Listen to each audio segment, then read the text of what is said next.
I am Agrippa, Admiral of Rome, master of the seas, and architect of Octavian's triumph. The tide of history is shaped by men, by their choices, their ambitions, and the weight of their convictions. I have seen the rise and fall of many, but today, I recount the tale of Actium, the battle that decided the fate of an empire, fought upon the waters that carried our legacies forward. Listen closely, for I was there, guiding the storm to its inevitable course. It began with a world on the edge of war. The Republic, fractured and weary, was gripped by the looming shadow of two powers. Mark Antony, once a hero of Rome, now stood with Cleopatra, Queen of Egypt, their ambitions bound together by love and necessity. They sought dominion over Rome, defying Octavian's rightful claim, their forces vast yet divided. Against them stood my fleet, my strategy, my command. It was not brute strength that would decide this war, but precision, discipline, and the mastery of the waves. We moved with purpose, the legions of Octavian numbering 40,000 strong, fewer than Antony's, yet bound by unshaken loyalty. Our fleet, 400 ships swift and deadly, stood against Antony and Cleopatra's 230 Roman galleys and 60 Egyptian warships. Their vessels, massive and heavily armed, loomed upon the sea like floating fortresses, formidable yet sluggish.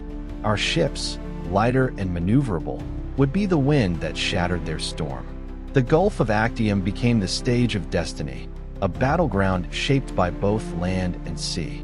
Antony and Cleopatra anchored along the coast, forming a crescent with their ships, a wall of iron against our advance.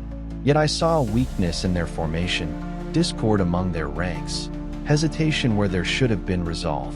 They held position, wary of engagement, while our forces tightened the noose. The narrow straits of Actium gave us control, dictating the terms of battle before the first oar struck water.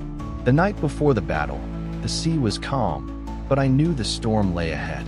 This would not be a battle of brute force alone. It would be a contest of wits, maneuver, and endurance. We had positioned our fleet to exploit the narrow waters of the Gulf of Actium, forcing Antony's larger ships into confined spaces where their size would become a disadvantage. Our vessels, lighter and more agile, would encircle and harass, striking fast and retreating before a counterattack could be mustered. I had studied Antony's methods, knew his preference for bold, direct action. He was a warrior, fearless in personal combat, but impulsive as a strategist. He would seek to smash through our lines, overwhelming us with raw force. But force, when misapplied, is weakness. I ordered my ships to form a crescent, drawing him in, inviting his assault while keeping our flanks secure. We would let his fleet overextend, then envelop them, trapping them in their own aggression. Cleopatra's presence further destabilized their command. Her fleet, fast but hesitant, had not fought in a battle of this scale. The loyalty of Antony's Roman officers was strained, their confidence eroding under the weight of divided allegiances. I would use this. I would stretch the engagement, prolonging the battle, ensuring exhaustion and doubt set in before the killing blow. We had the advantage of cohesion, of discipline, of strategy honed to perfection. I would make them doubt. I would make them falter. At dawn, the battle began. Our fleet surged forward in a disciplined wedge formation, designed to pierce and disrupt Antony's larger, less maneuverable galleys. The first exchange was a deadly dance of fire and steel.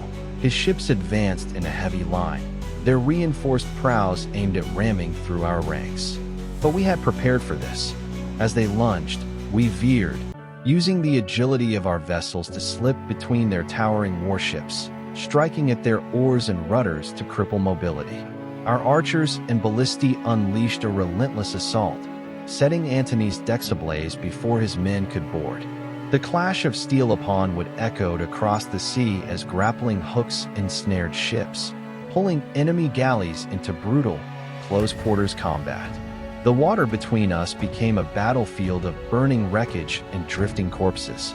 We executed a pincer maneuver, splitting our forces to encircle their flanks, forcing them into tighter waters where their numerical advantage became a hindrance rather than a strength. The battle turned when Cleopatra's fleet, sensing the chaos, disengaged. Her ships broke formation and fled toward the open sea, sowing confusion and fear among Antony's ranks. Seeing her departure, Antony hesitated, his grip on command slipping. His men, witnessing his moment of weakness, faltered. In that instant, we pressed forward with full force, cutting off their escape and overwhelming the remaining resistance. The once mighty fleet crumbled, their shattered hulls swallowed by the waves. The moment of collapse had come, and with it, the fate of Rome was sealed. Cleopatra, sensing disaster, fled with her fleet, her ships breaking away toward the open sea. Antony, seeing her departure, wavered. The unshakable general, the warrior who had once commanded legions, was undone in an instant. He abandoned the fight, chasing after her, leaving his men to fend for themselves. The sight sent ripples of despair through his ranks. Without their leader, their formation crumbled. We struck with finality, routing what remained of their forces. The sea bore witness to their ruin, the ambitions of Antony and Cleopatra sinking beneath the waves. Victory was ours. The Republic, now in Octavian's grasp, would soon become an empire. The tide of Rome had turned, not through chaos, but through discipline, through resolve, through the will of those who fought with purpose. And I, Agrippa, had stood at the helm, guiding it to its destined shore. The story of Actium is not merely one of battle, but of choices, of strength undone by pride, of loyalty fractured by doubt.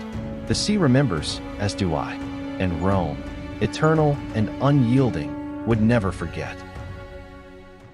I extend my invitation to you, noble viewers, to embark on a journey through the grand theater of history. Subscribe to this channel and stand witness to the tides of destiny, where empires rise and fall, where mighty battles shape the course of civilization, and where the greatest leaders of antiquity etch their names into eternity. Here, we will unravel the strategies of war, the ambitions of rulers, and the legacies forged in fire and steel. From the clash of fleets at Actium to the corridors of power in Rome, every tale is woven with intrigue, courage, and the weight of history itself.